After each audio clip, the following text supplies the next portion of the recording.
So on the previous video where I was talking about the response of Enigma, I mentioned something that Enigma taught that was diabolic. Now, I want to play you that, but I'll make it a 2 package, so I'll give it a bonus, okay? So first, let's listen to the particular thing that you are saying, then I'll play you the bonus, then we'll go into the teaching, and I'll show you Enigma was a deceiver from the start. Because I don't want you to think, because there tends to be this habit of saying, no, no.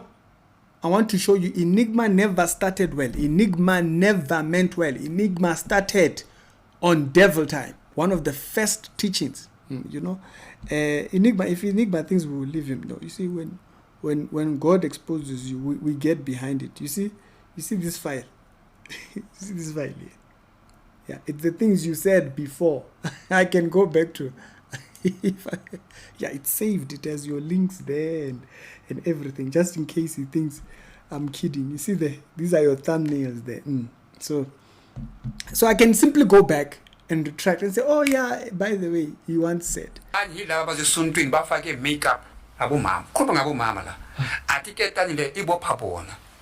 So there's this ketani chain that ties women who wear makeup. Hey, if you are a child of God, indeed, you need to live a holy life. You see, he puts indeed there to plant doubt.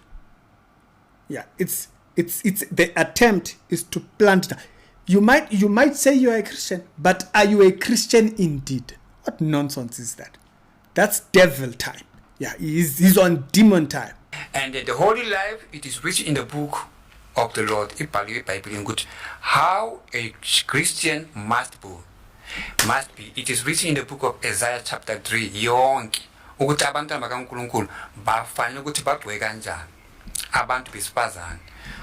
So Enigma says there was a mosquito. I caught it. The way I caught Enigma. And guess what? Nobody has actually debunked him on that point. Enigma outright lied, and no one even caught it. I'll show you. He just outright lied. Now, the part I want to play for you. Now, this is the bonus. I'm not going to talk much about this, but this is just a bonus to say, for your time watching, let me give you an extra. Bobaba, nabo brada, bathi basindisile. Baza esontweni bayenza ama-dreads. Which is at everybody ayenza i-dreads, uSatan sekamthingile lo muntu lo. Ngoba ama-dreads la uma ushona aphenduka inyoka.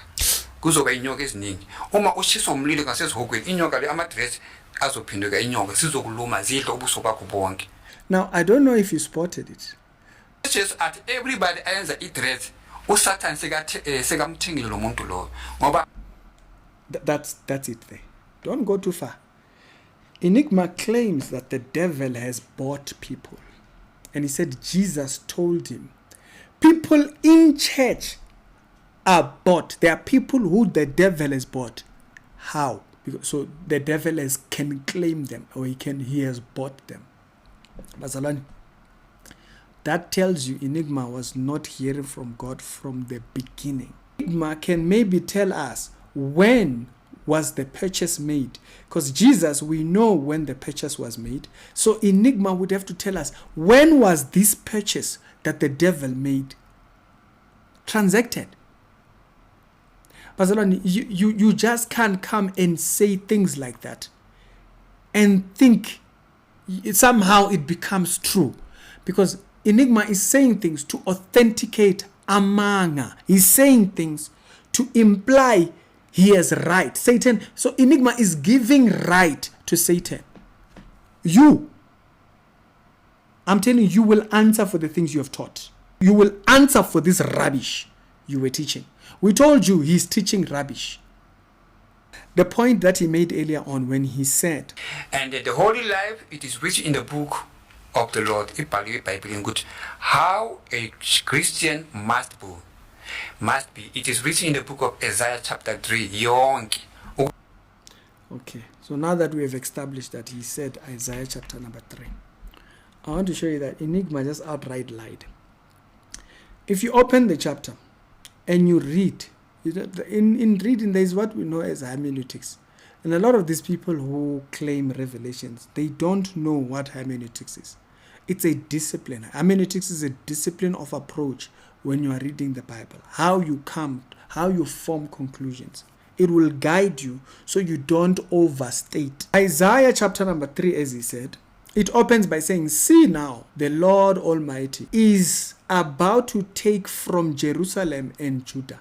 The chapter tells you whom he's talking about. If you go to chapter 1, I want to show you full context so that you understand what's going on. If you go to chapter number 1, it starts with the vision of Judah and Jerusalem that Isaiah, the son of Amos, saw. Okay, it starts on that. So when you find something being said now in chapter number 3, and it says, "The Lord Almighty is about to take from Jerusalem and Judah," the same subject, meaning the same person who was being talked about in the earlier chapter, this is whom it concerns. So this is to whom it addresses. It says that he is going to take. Please keep this word here.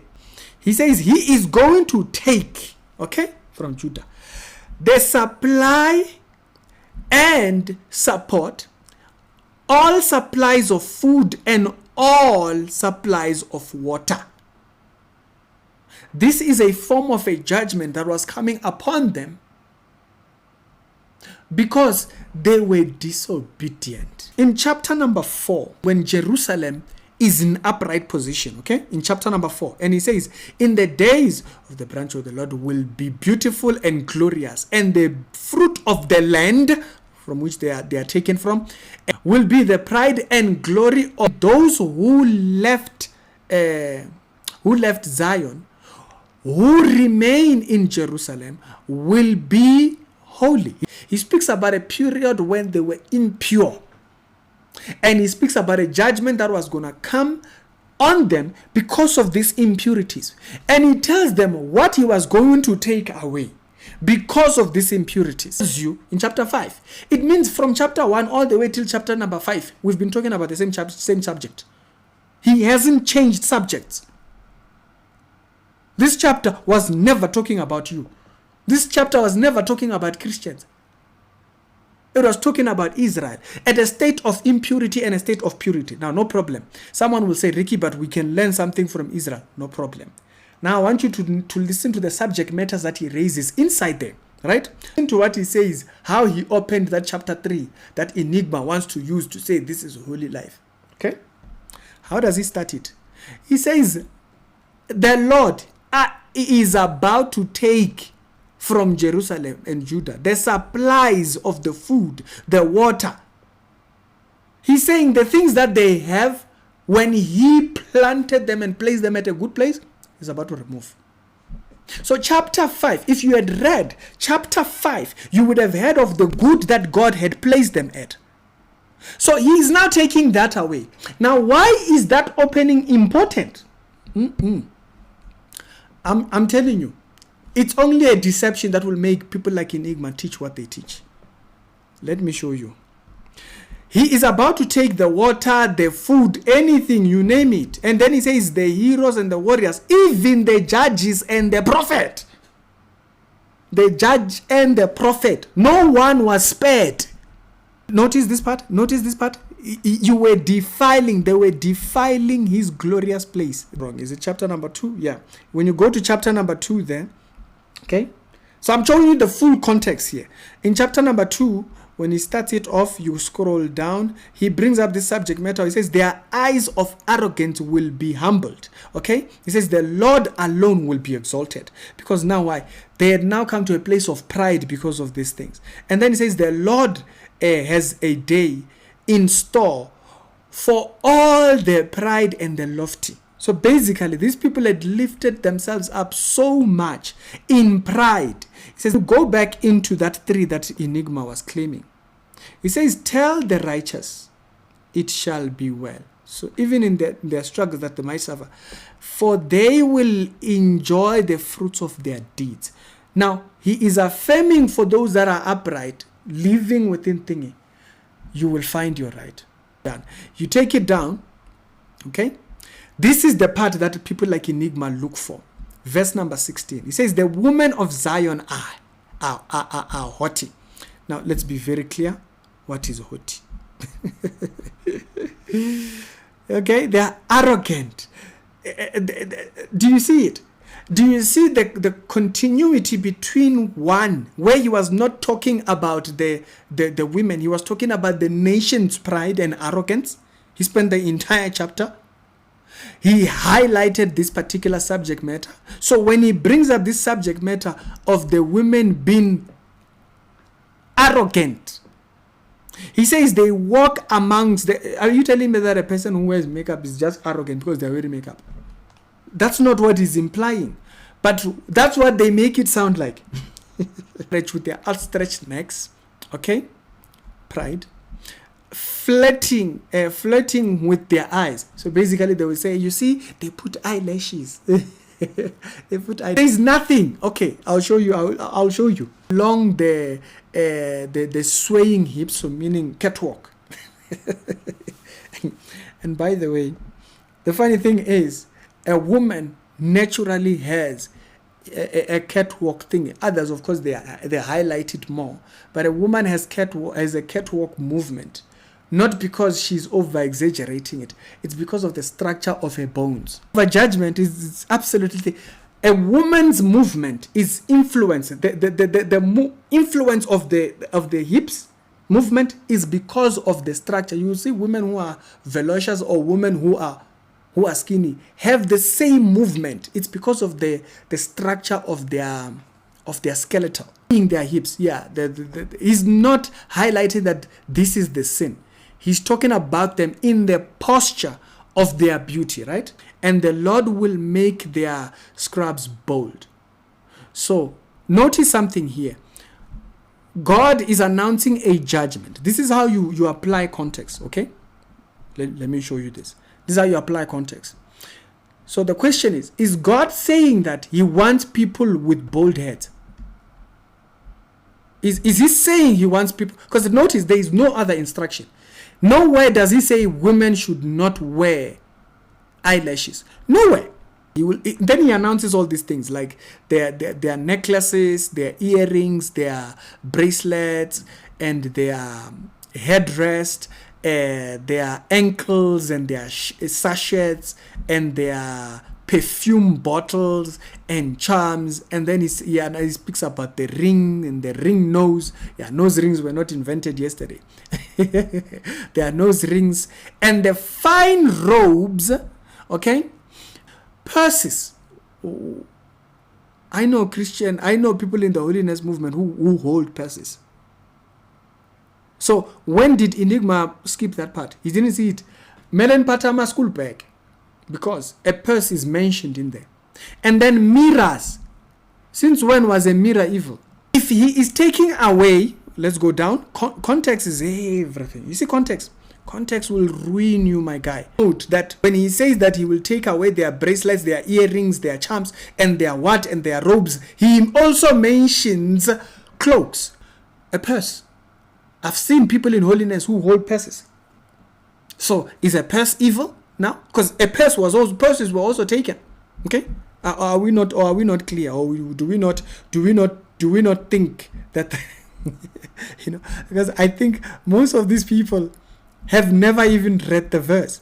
Most of these people have never even noted that the verse is actually talking about very general things that God was going to take. Saying that God does not want people to have headbands, necklaces, earrings, bracelets, and all these things, sachets, perfumes, and nose rings, and all these things. He also says the same thing about mirrors. Are mirrors evil? No, answer. Answer. Enigma never read the verse. He never read the chapter. He couldn't be bothered. Because the chapter would have told him. God is talking about he's about to take everything away. Everything was being taken away. And in no way was he saying, don't have makeup. This was where life was. This is what they had. This is what their life was like.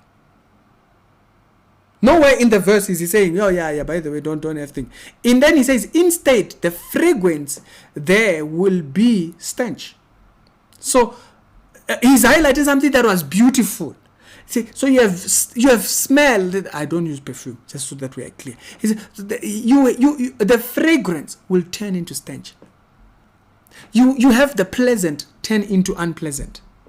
You go down. He says the instead of well-dressed hair. No, you see, people like Enigma, they will condemn you for having nice hair. Oh no, the verse says well-dressed hair. Just whether it will become boldness. Was God saying become bold? No. He was saying he will put them at a point where they have something that they don't desire, right? Fine clothes, you will have sackcloth. God was not saying that they shouldn't have fine clothes. Otherwise, why are you not wearing sackcloth? No, that's what we must come to. If not, if we are saying that this is what God is saying they must not have, God is then saying you must think. Yes, God is saying you must think then, because he was saying instead of the fragrance, stink will be there. It was a judgment. It was a judgment. Then he goes on and then he says the man will fall. The man will fall by the sword. And then he says she will sit. Notice that she will sit on the ground. Now, why does he mention the sitting on the ground? You had a place. And now you will be desolate. It will be desolate. You won't have a place. So, and remember what I mentioned. This is very important. If you are saying that he's saying that they are not going to have perfumes and nose ring and all these things, you will have to say the same thing about purses and mirrors. And if you are saying that God is saying that they should not have those things, you will have to imply when you go up, you will have to imply that God is also saying that what? They shouldn't have food or water. Prophets or judges. Yeah, that's God said he was going to take away from Jerusalem. And so now context. Enigma is a deceiver. He's gotten used to this whole thing. That's why the verse in chapter number 2, by the way, the previous chapter literally tells you, do not put your strength in man. Do not put your trust in man. Because all he has is but breath in his nostrils. You see? They turn around and will lie to you. They won't tell you the whole truth. That's why in chapter 4, as I highlighted, if you look at it, it talks about them in a position of holiness. As a matter of fact, I just can't remember what chapter was that. There is a chapter where he actually goes to the extent of actually showing them. I think, is it chapter 1? Where he shows them that... I'm trying to find... Yes, I found it. In chapter number 1, if you look in chapter number 1, when you go through it, you see he comes to a place where he even tells them, your country will be desolate and your cities will be burned with fire. Why? In judgment. So then that's in chapter 1. So in chapter 3 then tells them, you won't have a place. Even a place to sit, yeah, even that you won't have. Why? Because if you started it properly, he was going to take everything away. He wasn't just saying take away the makeup. He was saying take out everything. But why is it that Enigma came to the conclusion of just telling you about the makeup? It's because he teaches on the basis of an agenda. Doesn't teach the Bible. It teaches on the basis of agenda. I wanted you to see how ungodly this message that they are pushing is. He never started well. He wants to paint a certain idea. I've shown you with reading 5 chapters. You can go and read them yourself. Read all 5 chapters. Chapter 1, chapter 2, 3, 4, 5. You will see. Enigma lied. The verse was not even saying take these things away. God was saying he will take away the perfume so that they will have stench. It will now become unpleasant. The verse was very clear. He wasn't saying that they shouldn't have those things. If you are going to use these particular verses, you have to be true to what it's saying. You have to be true to the fact that he was going to take this so that they will have this. Was he saying that we must now think? Do you see the lie? If that does not help you, I don't know what will. Yeah, because there is limits to where we must go to try and get people to see the truth. Even me, I get tired. Okay, even me, I get tired, and so I've done my study, and I've shown you. You can go and study the 5 chapters, and you'll see what I'm talking about. Nowhere does the Bible say take these things away. It doesn't say that, but he was saying the beauty that you have when you have your makeup and you are able to present yourself, he says that you will lose. You won't even have a place to sit. He says even the prophet will be taken. But no, he won't tell you that. What he will tell you is, by the way, makeup appears there, what, and then that's it. No, read the whole chapter. He says he was going to take water away as well. So what do you make of that? When you don't read context, you will not see that he is talking about a judgment that was going to come on them. Stop using the Bible as a weapon. And I hope this here does help you liberate some people who are under that idea that he was lying about. Apart from that, I have limits as well. I'm going to say that again. I have limits. There is time when we've tried, okay? Yeah, no, we have to keep going to and fro. There's enough. I've spent a couple of hours just kind of like reading through this and marking them up and putting up this study, okay? There's a time when also I'll get tired and I'll just not respond because I've done my part.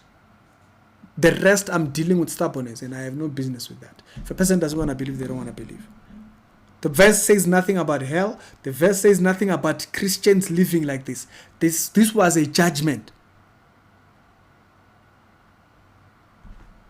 I'm done.